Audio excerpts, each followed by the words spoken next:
माननीय सभासदों, माननीय सभापति महोदया जी,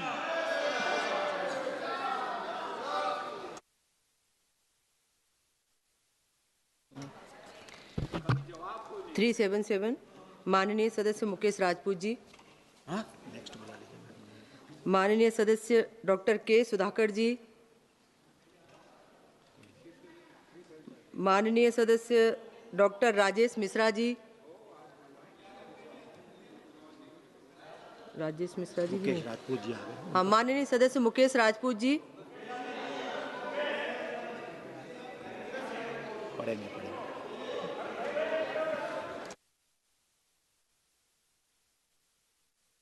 ये खुल गया, अरे खुल गया।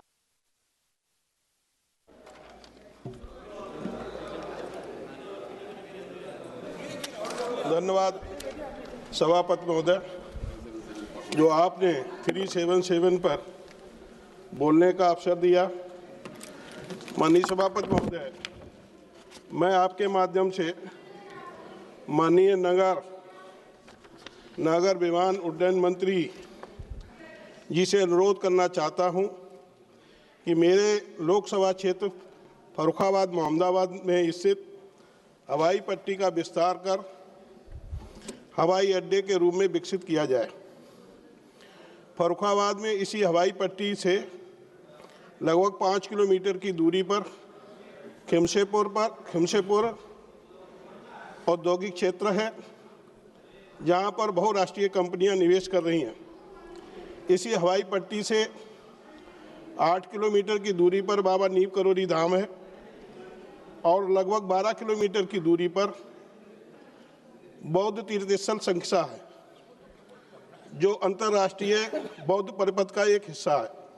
इसके अलावा फर्रुखाबाद आलू एवं मक्का उत्पादन में विश्व स्तरीय एक हब के रूप में है तथा कपड़ा, ब्लॉक पेंटिंग, जरदोजी का विश्व प्रसिद्ध कार्य होता है।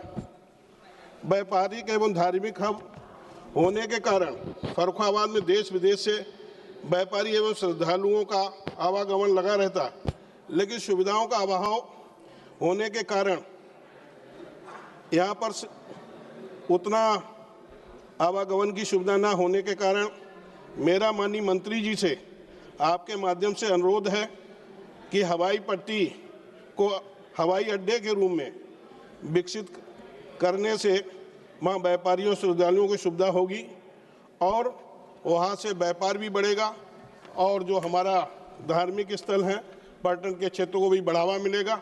और उत्तर प्रदेश के माननीय मंत्री जो पर्यटन मंत्री हैं, उनके द्वारा भी प्रस्ताव हवाई अड्डे के रूप में विकसित करने के लिए भारत सरकार को भेजा जा चुका है।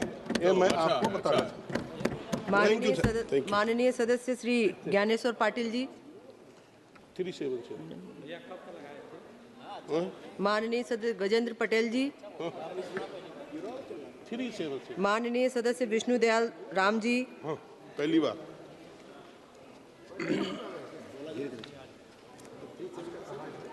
377 माननीय सदस्य अजय भट्ट जी, आज कोई है ना व्यापार,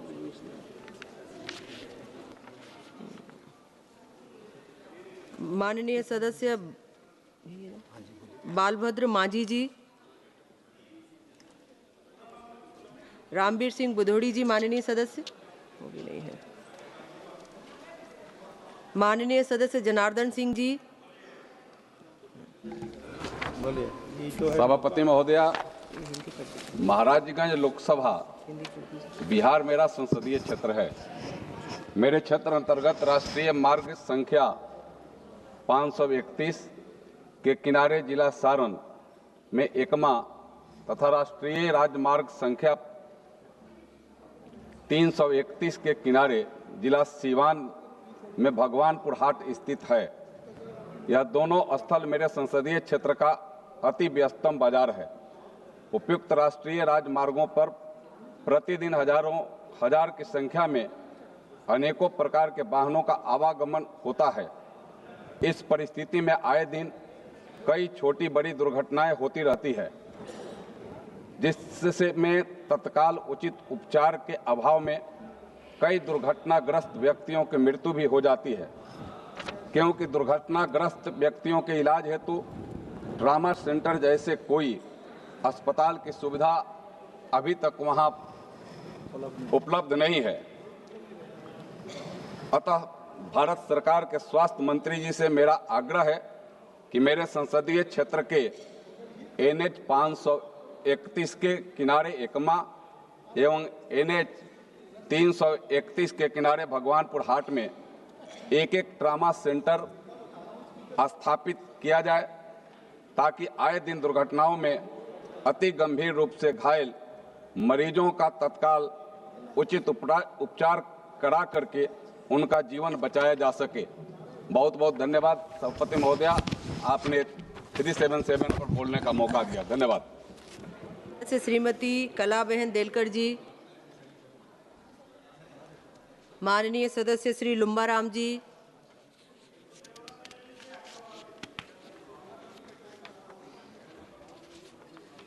माननीय सदस्य श्री मितेश पटेल बका भाई जी, माननीय सदस्य श्री राज मोहन उन्नीथन जी, माननीय सदस्य उम्मेदाराम बेनीवाल जी, माननीय सदस्य वामसी कृष्णा गद्दाम जी, नहीं है, माननीय सदस्य सतपाल ब्रह्मचारी जी, अध्यक्ष महोदया, मैं आपका ध्यान हरियाणा के जींद एवं गोहाना क्षेत्र से राजस्थान के रिंगस तक ट्रेन सेवा प्रारंभ किए जाने की अत्यंत आवश्यक मांग की ओर आकर्षित करना चाहता हूं। वर्तमान में इन क्षेत्रों के यात्रियों को धार्मिक यात्राओं, शिक्षा, व्यापार तथा रोजगार के उद्देश्य से राजस्थान, विशेष करके रिंगस, खाटू श्याम जी, सीकर एवं जयपुर की यात्रा हेतु लंबी दूरी सड़क मार्ग से करनी पड़ती है। रेल सेवा उपलब्ध न होने से यात्रियों को अतिरिक्त समय, अधिक किराए और असुविधा का सामना करना पड़ रहा है। यह क्षेत्र धार्मिक व पर्यटन दृष्टि से अत्यंत महत्वपूर्ण है और प्रतिवर्ष लाखों श्रद्धालु एवं पर्यटक श्री खाटू श्याम जी धाम के लिए आते हैं। यदि जींद गोहाना रिंगस के बीच ट्रेन सेवा शुरू की जाती है तो यह न केवल जनता के लिए सहूलियत देगी बल्कि क्षेत्रीय आर्थिक एवं सामाजिक विकास को भी गति मिलेगी। अतः मेरा विनम्र प्रार्थना है कि रेलवे मंत्रालय इस मांग पर सहानुभूतिपूर्वक विचार करते हुए जींद और गोहाना से रिंग्स के लिए नई रेल सेवा प्रारंभ करने अथवा उपलब्ध ट्रेनों का विस्तार करने की कृपा करे। धन्यवाद। माननीय सदस्य श्री ब्रजेंद्र सिंह ओला जी।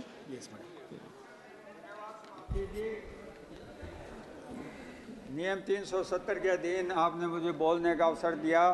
नवलगढ़ रेलवे स्टेशन मेरे संसदीय क्षेत्र झुंझुनू सहित शेखावटी क्षेत्र का हेरिटेज सिटी रेलवे स्टेशन है।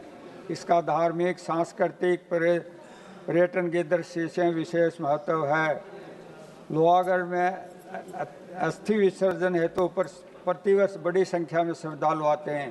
साथ ही लोहागढ़ मेला, मालूकेत परिक्रमा, रामदेव जी का लक्खी मेला जैसे प्रमुख आयोजन यहाँ लाखों श्रद्धालुओं और देश विदेश से आने वाले पर्यटकों को आकर्षित करते हैं। महोदय, नवलगढ़ तेजी से सीमेंट निर्माण हब के रूप में विकसित हो रहा है, जिसके भविष्य में क्षेत्र में यात्री एवं माल परिवहन दोनों के अवसर और बढ़ेगी। बावजूद नवलगढ़ स्टेशन पर्याप्त आधारभूत सुविधाओं का अभाव है।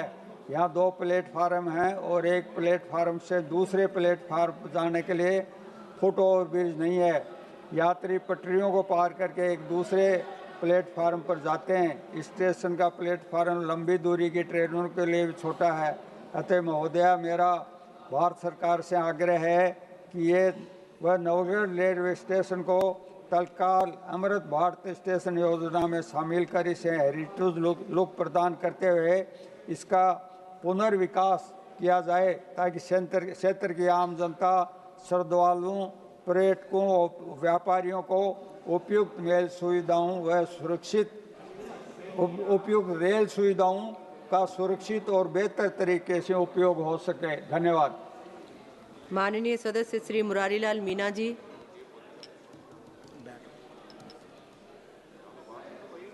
नहीं है। माननीय सदस्य श्री देवेश साके जी। बहुत बहुत धन्यवाद अध्यक्ष महोदय, आपने नियम 377 पर बोलने का अवसर दिया। मैं आपके माध्यम से सरकार का ध्यान अपनी संसदीय निर्वाचन क्षेत्र की दो अत्यंत महत्वपूर्ण सड़कें टूंडला एटा राजमार्ग 31 तथा MDR 86W अतरौली कासगंज मार्ग की अत्यंत जर्जर और असुरक्षित स्थिति की ओर आकर्षित करना चाहता हूं। पिछले 3-4 वर्षों में इन दोनों मार्गों पर सड़क दुर्घटनाओं में उल्लेखनीय वृद्धि हुई है, जिसमें कई नागरिकों की मृत्यु हुई तथा बड़ी संख्या में लोग गंभीर रूप से घायल हुए। इन मार्गों पर भारी वाहनों का निरंतर आवाजाही, सकरी चौड़ाई, टूटे किनारे, गड्ढे, अपर्याप्त प्रकाश व्यवस्था और आवश्यक सुरक्षा चिन्हों का अभाव, ये सभी कारण मिलकर दुर्घटनाओं की गंभीर स्थिति उत्पन्न कर रहे हैं। बरसात के समय यह स्थिति और भयावह हो जाती है। MDR 86W का महत्व इस कारण और बढ़ जाता है कि यह मार्ग पनीठी में राष्ट्रीय राजमार्ग संख्या 34 NH 34 से जुड़ता है। इससे क्षेत्रीय कनेक्टिविटी, परिवहन दबाव और व्यापारिक गतिशीलता में लगातार वृद्धि हुई है। इस बढ़ते ट्रैफिक को संभालने के लिए वर्तमान संचालन संरचना बिल्कुल अपर्याप्त हो चुकी है। अतः मैं सरकार से आग्रह करता हूं, इन दोनों मार्गों का तत्काल सर्वे कराकर 4 लेन तथा आवश्यकता अनुसार इन्हें राष्ट्रीय मार्ग घोषित करने पर गंभीरता पूर्वक विचार किया जाए, ताकि जन सुरक्षा सुनिश्चित हो सके। और यह दोनों मार्ग मुख्यालय से जुड़ते हैं, आगरा मुख्यालय और अलीगढ़ मुख्यालय। बहुत बहुत धन्यवाद। माननीय सदस्य श्री लालजी वर्मा जी। नहीं। माननीय सदस्य श्री खलीलुल रहमान जी। नहीं। माननीय सदस्य श्रीमती बाग मिताली जी।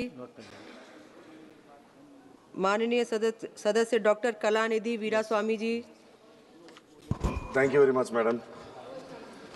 Madam, the Salem Airport in Tamil Nadu currently has a runway length of about 1,800 meters, madam, which restricts the operation of larger aircraft and limits the number of direct flights to major metropolitan cities and other countries.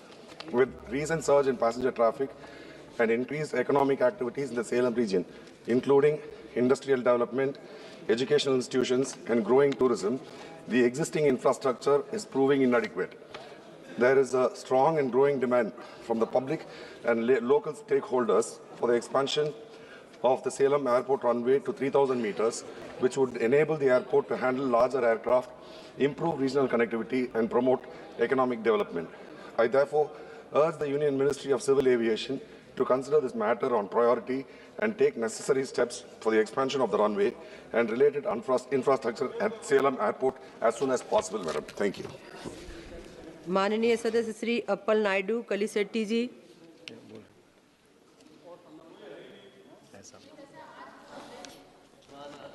ధన్యవాదాలు madam. ఆంధ్రప్రదేశ్లోని శ్రీకాకుళం విజయనగరం ప్రాంతాల్లో సిఎఫ్పిఎఫ్ శిక్షణ కేంద్రాలు, divisional office మరియు SPA quarters స్థాపనకు అభ్యర్థన సర్కార్ దృష్టికి అత్యవసరమైన ఒక విషయాన్ని తీసుకొస్తున్నాను। ఉత్తరాంధ్ర ప్రాంతం, ముఖ్యంగా విజయనగరం, శ్రీకాకుళం జిల్లాలకు చెందిన వేలాది మంది సేవలో ఉన్న మరియు పదవి విరమణ చేసిన సిఏపిఎఫ్ సిబ్బంది సంక్షేమానికి సంబంధించిన అంశం ఇది।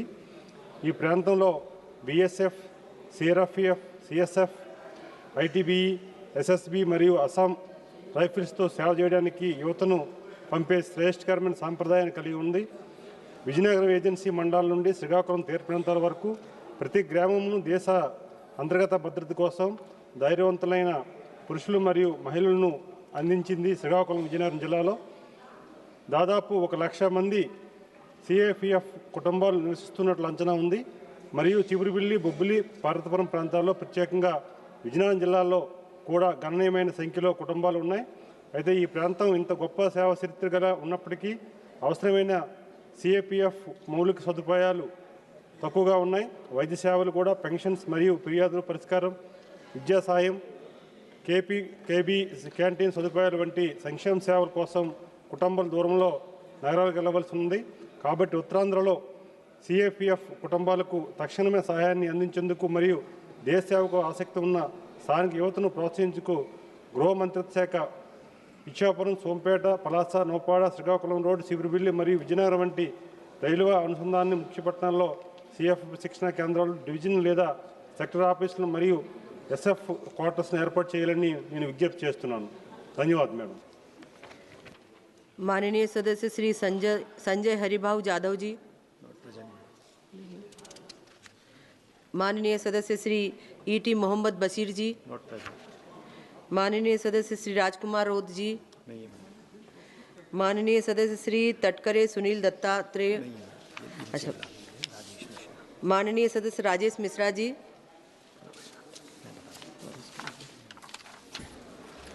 माननीय सभापति महोदय, धन्यवाद, आपने मुझे बोलने का अवसर दिया 377 के अधीन सूचना पर। मैं अपने लोकसभा क्षेत्र में सीधी जिले की एक बहुत महत्वपूर्ण सूचना के बारे में यहाँ बताना चाहता हूँ। Messrs iron power generation private limited company को पावर प्लांट स्थापित करने हेतु ग्राम मूसामुड़ी के 374 खातेदारों की निजी भूमि एवं मध्य प्रदेश शासन की भूमि अर्जित उनको दिया गया था। इस प्रकार ग्राम भूमिका के 137 खातेदारों की निजी भूमियां मध्य प्रदेश शासन की भूमि का अर्जन किया गया। दोनों गांवों के कुल 511 खातेदारों की कुल लगभग 935 एकड़ एवं दोनों ग्रामों के मध्य प्रदेश शासन की कुल 133 एकड़ जमीन इन्हें दी गई। खातेदारों और मध्य प्रदेश शासन की भूमि को मिलाकर कुल 1068.42 एकड़ भूमि का अर्जन किया गया। इस अर्जन को किए हुए भी लगभग 15 वर्ष हो गए हैं। अर्जित की गई भूमि में से लगभग 650 एकड़ भूमि आदिवासी परिवार की है, लगभग 15 एकड़ भूमि पिछड़े वर्ग परिवारों की है तथा लगभग 250 एकड़ भूमि सामान्य वर्ग जो अन्य गांव के निवासी हैं के परिवारों की है। मेरा अनुरोध है कि यदि अधिकतम किसानों ने मुआवजा राशि नहीं ली है तो अधिग्रहण की कार्रवाई पुनः नए कानून के अनुसार करनी होगी। अतः नए कानून के अनुसार कार्रवाई करने के आदेश जारी किए जाएं और यदि उक्त कंपनी उद्योग को स्थापित करने में सफल हो रही है तो किसानों को वह जमीन वापस दे दी जाए, इसलिए कि वो अधिकांश आदिवासियों की जमीन है और खेती लायक जमीन है। धन्यवाद महोदय। माननीय सदस्य श्री अजय भट्ट जी। माननीय सभापति जी, मैं बहुत आभारी हूं कि आपने मुझे बहुत ही महत्वपूर्ण विषय पर बोलने का अवसर दिया है। मान्यवर, मैं आपका ध्यान उत्तराखंड की भौगोलिक एवं विषम परिस्थितियों की ओर आकर्षित करना चाहता हूं। राज्य में अनेक विकास खंडों की दूरी अत्यधिक लंबी है, जिसके कारण आम नागरिकों को विकास खंड मुख्यालयों तक पहुंचने में कठिनाई होती है तथा वे समय पर सरकारी योजनाओं एवं सेवाओं का लाभ नहीं ले पाते हैं। इन परिस्थितियों को देखते हुए उत्तराखंड में विकास खंडों का आकार छोटा किए जाने तथा उनकी संख्या बढ़ाए जाने की अत्यंत आवश्यकता है। हम सभी उत्तराखंड वासी भारत के पूर्व प्रधानमंत्री जी के आभारी हैं, जिनके नेतृत्व में उत्तराखंड को विशेष राज्य का दर्जा प्रदान किया गया। विकास खंडों का निर्माण केंद्र सरकार के अधीन है, अतः मैं उत्तराखंड राज्य के द्रुत गति से विकास के लिए विकास खंडों को और छोटा किए जाने एवं उनकी संख्या बढ़ाने की मांग करता हूं, ताकि विकास कार्य धरातल पर और तेजी से तथा प्रभावी रूप से पहुंच सकें। बहुत बहुत धन्यवाद। माननीय सदस्य श्री रामवीर सिंह बिधूड़ी जी। बहुत बहुत धन्यवाद। बहुत बहुत धन्यवाद आदरणीय सभापति महोदया। मैं आपके माध्यम से सरकार का ध्यान बदरपुर पावर हाउस की लगभग 400 एकड़ जमीन पावर हाउस बंद होने के बाद खाली पड़ी हुई है, ऑल इंडिया मेडिकल इंस्टीट्यूट को एक्सपेंड करने के लिए जमीन चाहिए। माननीय सदस्य, जो पढ़ा जो लिखा है वो पढ़िए। मैं वही चलिए, अच्छा ठीक है। आदरणीय सभापति महोदय, आपका बहुत बहुत धन्यवाद। अखिल भारतीय आयुर्विज्ञान संस्थान दिल्ली ही नहीं बल्कि देश का सबसे बड़ा और रेपुटेड अस्पताल है, लेकिन इस अस्पताल को अब जमीन की कमी के कारण अनेक समस्याओं का सामना करना पड़ रहा है। यहाँ तक कि अस्पताल में कई विभागों के लिए अब स्थान उपलब्ध नहीं है। लोगों को एम्स में इलाज के लिए सालों इंतजार करना पड़ता है। अस्पताल मरीजों की इस भीड़ को झेलने में भी असमर्थ हो चुका है। एक तरफ तो एम्स में जमीन का अभाव है और दूसरी तरफ बदरपुर में एनटीपीसी के बंद हो चुके पावर हाउस की लगभग 393 एकड़ से ज़्यादा ज़मीन सरकार के पास उपलब्ध है। मेरा सुझाव है कि इस ज़मीन पर एम्स का विस्तार किया जाए और यहाँ अस्पताल खोला जाए। इस ज़मीन पर एम्स का विस्तार करने से यहाँ के लाखों लोगों को स्वास्थ्य सेवाएं उपलब्ध हो जाएंगी और एम्स की ज़मीन की समस्या का भी निवारण हो जाएगा। आदरणीय सभापति महोदय, मैं यह भी मांग करता हूँ कि इस ज़मीन के ऊपर कॉलेज और एक अच्छा स्टेडियम भी बनाया जाए और इस ज़मीन पर जो सेंट्रल स्कूल चल रहा है उसको भी जारी रखा जाए। मैं आपके माध्यम से सरकार से मांग करता हूँ। बहुत बहुत धन्यवाद। माननीय सदस्य श्री लुम्बा राम जी। धन्यवाद अध्यक्ष महोदय। मैं आपके मार्फत जयपुर जोधपुर एक्सप्रेस 22,978 22,978 दैनिक एक्सप्रेस जो जालोर स्टेशन से विस्तार किया जाए और जालोर से पुणे की नई नियमित ट्रेन आरंभ की जाए। सैनी भगत की कोठी एक्सप्रेस गाड़ी नंबर 20,625 20,626 का ठहराव मोदरा स्टेशन किया जाए। भिनमाल शहर के से जसनपुरा रेलवे क्रॉसिंग ओवर ब्रिज को अंडर ब्रिज में निर्माण किया जाए। दूसरा, मैं माननीय अध्यक्ष महोदय, मेरा निवेदन है कि कोरोना काल के अंदर पूर्व में जो गाड़ियां चल रही थी उन्हीं को जो बंद किया है उसको पुनः चालू किया जाए। दूसरा, माननीय अध्यक्ष महोदय, मेरा निवेदन है कि मेरे लोकसभा के जालोर जिले को दिल्ली की देश की राजधानी दिल्ली और राज्य की राजधानी जयपुर के लिए कोई सीधी ट्रेन नहीं है। मेरा आपसे अनुरोध है कि 22,421 22,422 जो सालासर एक्सप्रेस व 22,483 और 22,483 जोधपुर गांधीधाम दोनों गाड़ियों को जोधपुर में मर्ज जो जोधपुर दोनों पहुंचते हैं उसको मर्ज कर दिल्ली वाया समुद्री नई रेल सेवा संचालन की जाए। समुद्री बिजली रेल के मारवाड़ जंक्शन जतनपुरा स्टेशन के भी अगवत हेतु ओवर ब्रिज का निर्माण किया जाए। रानीवाड़ा रेलवे स्टेशन को अमृत रेलवे स्टेशन योजना के अंदर विकसित किया जाए। कोयम्बतूर हिसार एक्सप्रेस 22,475 22,477 को फेरे को बढ़ाया जाए। इरोड बाड़मेर समस्त स्पेशल रेलवे सेवा को पुनः आरंभ किया जाए। किन्नीरवाड़ा से वाया जोधपुर समुद्री बिजली रेलवे सेवा को पुनः प्रारंभ किया जाए। Barmer SNC express train number 14,805 14,806 को साप्ताहिक में जो 7 दिन में चलाया जाए। ट्रेन नंबर 14,805 14,806 22,497 22,497 ट्रेनों का ठहराव त्रिपुर रेलवे स्टेशन पर किया जाए। धन्यवाद। माननीय सदस्य श्री मुरारीलाल मीना जी। सभापति महोदय, मैं राजस्थान सहित दौसा में तेजी से फैल रही एक भयावह स्वास्थ्य त्रासदी की ओर आकर्षित करना चाहता हूँ आपका ध्यान। सिलिकोसिस जो पत्थर एवं मार्बल उद्योग की धूल से होने वाली घातक बीमारी है, राज्य में हजारों परिवारों के लिए धीमी मौत का कारण बन चुकी है। यह बीमारी टीबी से भी अधिक खतरनाक है। संसद भवन या देश की ऐतिहासिक इमारतों में इनमें प्रयोग होने वाला लाल पत्थर और मार्बल राजस्थान की मिट्टी का ही योगदान है, लेकिन यही उद्योग श्रमिकों ग्रामीणों के लिए जानलेवा साबित हो रहा है। दौसा के सिकंदरा, सिकरा, गीजगढ़ और मानपुर क्षेत्रों में बड़ी संख्या में ग्रामीण सिलिका धूल के संपर्क में रहने से कारण सिलिकोसिस का शिकार हो रहे हैं। फेफड़े पूरी तरह से क्षतिग्रस्त हो जाते हैं और मरीज मौत और जीवन के बीच लंबी लड़ाई लड़ने पर मजबूर हो जाते हैं। सिकराय उपखंड के सैकड़ों लोग ऑक्सीजन सिलेंडरों के सहारे जीवित हैं, जिनका दैनिक खर्चा 600-700 रुपये है। जो साधारण परिवार की सामर्थ्य से बाहर है। अतः आवश्यक है कि सरकार त्वरित सर्वे वित्तीय राहत, पुनर्वास केंद्र, सब्सिडी पर ऑक्सीजन सिलेंडर और एक राष्ट्रीय कार्यक्रम के माध्यम से इस गंभीर स्थिति में तुरंत हस्तक्षेप करे ताकि पीड़ित परिवारों को जीवन जीने का अधिकार प्राप्त हो सके। धन्यवाद।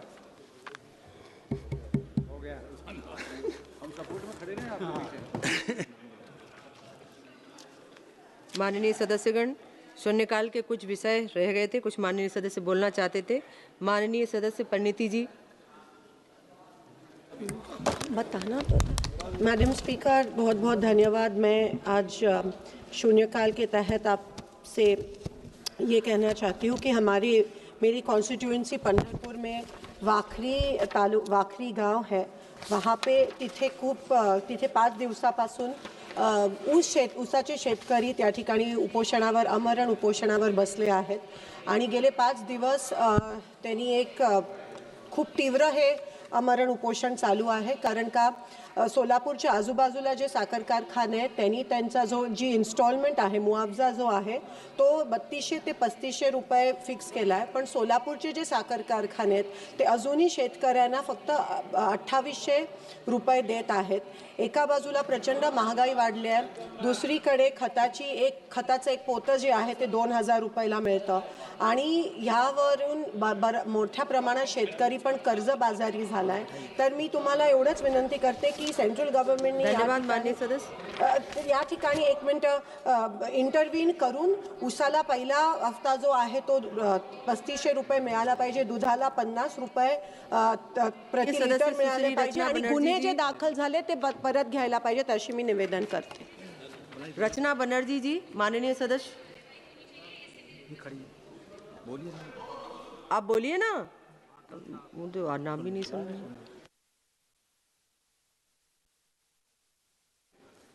Thank you so much, ma'am. Thank you so much. Thank you for giving me these opportunities. I stand here to raise a very important issue regarding pending dues for my state of West Bengal, ma'am. The union government owes over 19,000 crore to the state of West Bengal under Samagriya Shiksha Abhiyan alone. Overall dues under various schemes amounts to a staggering 2 lakh crore. Sir, till date, no official reason have been given for the unilateral stoppage of funds from the union government. I want to ask if the states are required to bear 40% of the financial burden of the scheme, then why does the prefix PM need to come? Moreover, I want to know how can the union government stop funds for the different schemes altogether? Ma'am, even the Parliament and Standing Committee on Education stated that the withholding funds for the pre-existing Sarva Shiksha Abhiyan for not adopting PM Shri scheme is wrong. The Education Minister and Education Secretary of West Bengal both have issued multiple letters to the Union Education Ministry. However, no funds has been released yet. Shame. It is extremely disheartening that even after having a MOS for Bengal, Minister has not released a single penny for West Bengal under the scheme. Shame. Would request BJP and the MOS to stand for Ma Mati Manush, accept the vision of Mamata Banerjee, our Chief Minister, give Bengal the respect it deserves, ma'am. Thank you so much. Jai Bangla. Jai Bangla. माननीय सदस्य AB अकोई jam ji. Thank you, Madam Chairperson. I want to draw the attention of the House to a commemoration that we have today in Imphal in Manipur. Our Honorable President Murmuji is also taking part. This is the commemoration of what we call in Manipuri Nupi Lal, which was a women's resistance against the colonial forces for creating an artificial famine in the state of Manipur in 1939. And this was the second time the women of Manipur stood up against the feudal and colonial system. The first one was in 1904, which is called the First War of Women in Manipur. And I want to pay my respect to all those women in this country and the rest of the world who have resisted against the colonial feudal system. Ima Singi Mapangandu Machada Pina Bibo Isunu. Thank you so much, Chairperson.